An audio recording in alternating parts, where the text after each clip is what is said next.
Hoş gelmişsiniz axmaqlar. Əvvəlcə buna baxın.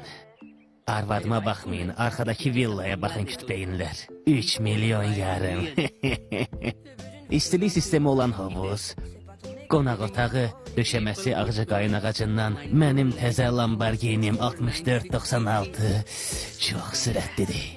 Bunu niye bize gösterirsin? Yadınızdan çıxıb, bu nədir? Sentyabrın 5'i. Bugünkü tarih ne olsun?